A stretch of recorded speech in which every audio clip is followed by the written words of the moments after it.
Okay. Is it recording? I think so. Hello? So, the PC boards have arrived. And I have here leftovers of PC boards of Capri. This one here is Capri, and this is the PC board for it. And the ATMega board I designed for interfacing a keyboard to it. I have also 5 pieces, and there is one on the side, and additional, and the board is 98 by 58 millimeters in size. I wanted to have 1 millimeter gap from each side because I planned to have it somehow arranged as a matrix on a common plate somehow. And Capri is a little bit bigger, about 2 millimeters, because I had to extend Capri 2019 for 2 millimeters. But anyway, I need to redesign Capri, and I will kick out some components I want to use, other parts, so I can tighten it again by 2 millimeters, and then it's quite fine. So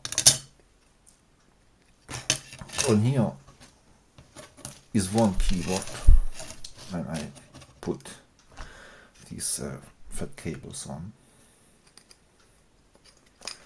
And now we need to zoom a little bit, maybe. So I hope you can see it. So you see that these cables are straight. They are straight. They are not bent or whatever, right? So, and this is the connector, and the connector has inside a polarity. So one side are contacts and the other side not.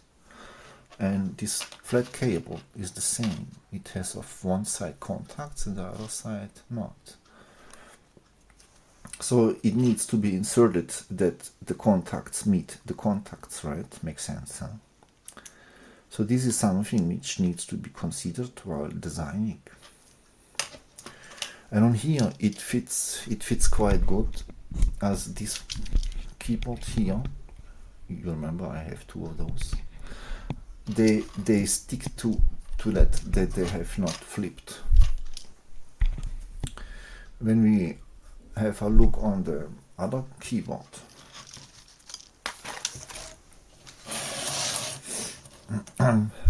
this one I actually showed you, they have not sticked to it. Yeah. So on the right is printed some little bit, some text, and if I bend it over, you see that this one here has the text. So this connector here is rotated by 180 degrees. So I needed to flip the connector, and I have done it on the layout, and on here I can put also this one here in a straightforward in.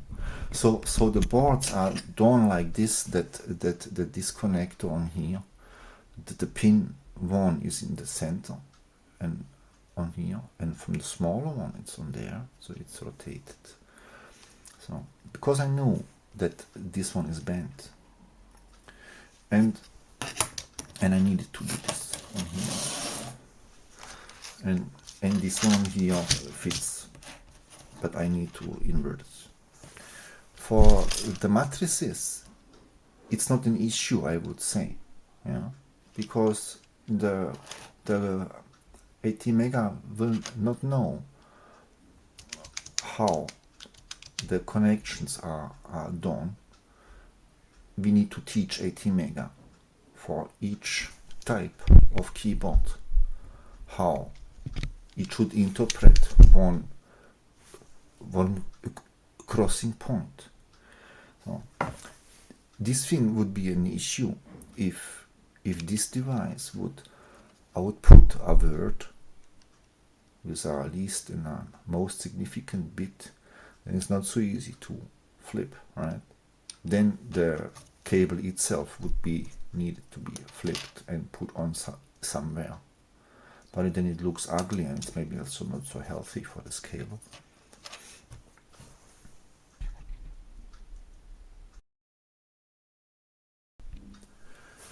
Before we continue with the ATMega controller board, we need to set up some development tools. And I know that I managed to get this thing on here running, this ATMega8. And on my computer, so this is the Zoba box, but on my computer on here, it's a small Desk Pro on here, we will install the development tools for it and try to connect. On here you see a USB multiply thing. This blue one, this is the ISP programmer, my smart USB light.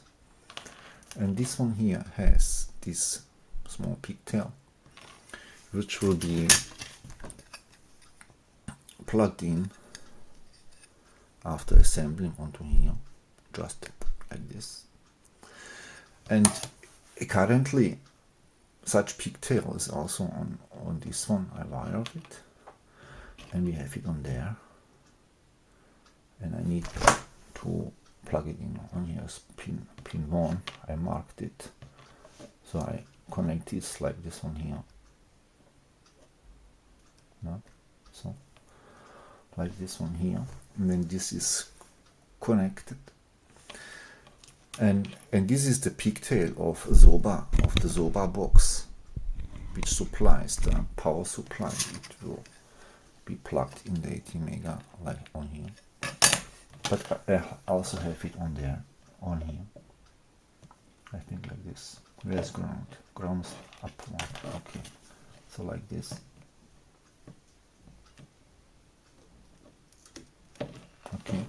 So there is power supply connected. On here we have the programming tool, and this one on here is from a second thing. It's an FTDI USB to serial, and we will just use this to speak with the Capri, with the ATMega board, because I use a few pins to act for RX and TX and a ground one. We will connect this on there. But this one here can also be connected at this side before the level shifter. Yeah. So we will not do it because this circuitry runs on here with I think with 5 volts. So, but this FTDI 3.3, and I don't have converters, so I'm not allowed to connect this one here. If I want to see some output, I need to use a standard serial interface with RS232 voltage levels, plus minus 12 volts or whatever it is. And we have the power supplied, the different voltages from the Zoba box. So the task is to get this one here running and try to program something with this, so we know that the development tools are fine.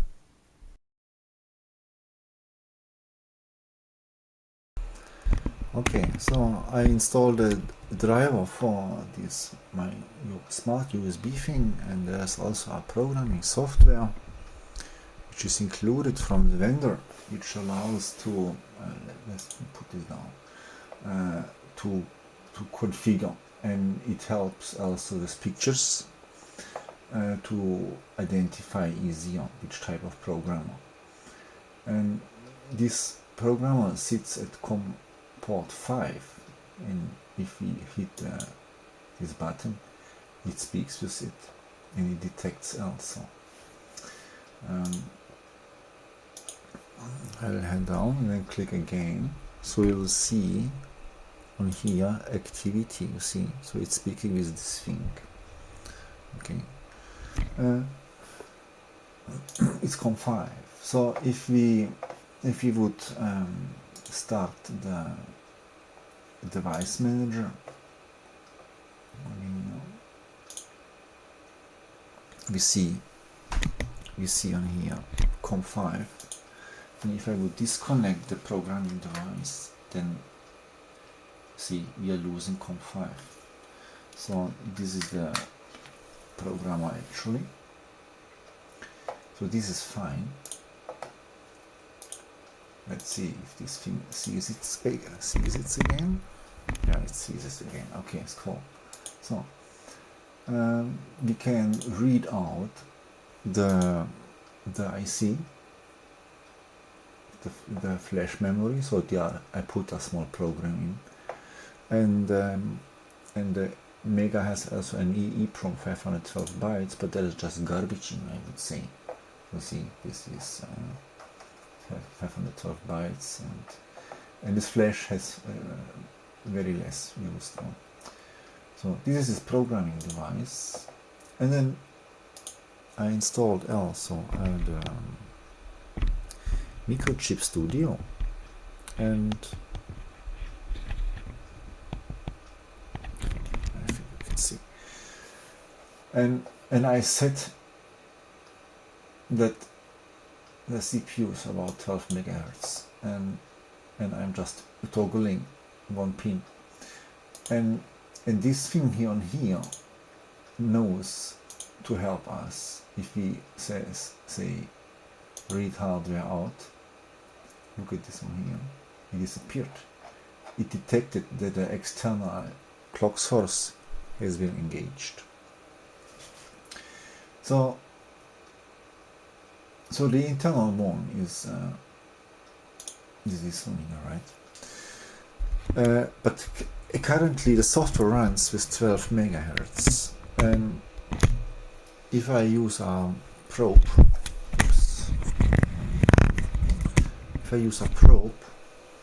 to measure the frequency at the corresponding pin, and you see here 1 megahertz. It seems that it needs 12 cycles, but it's fine for us. If I am changing the clock source from external to the internal one, I will do this now. Then it's slow, okay. And if I switch back to the external clock source of 12 megahertz, then it should be again fast, right? So we have on here something that we can access the hardware. Okay, so we know this portion is fine. Now we need to close this program, otherwise Microchip cannot do it. And on here we have this software, and I will just hit run, so it will compile and it will also program it. You see, this is Microchip IDE.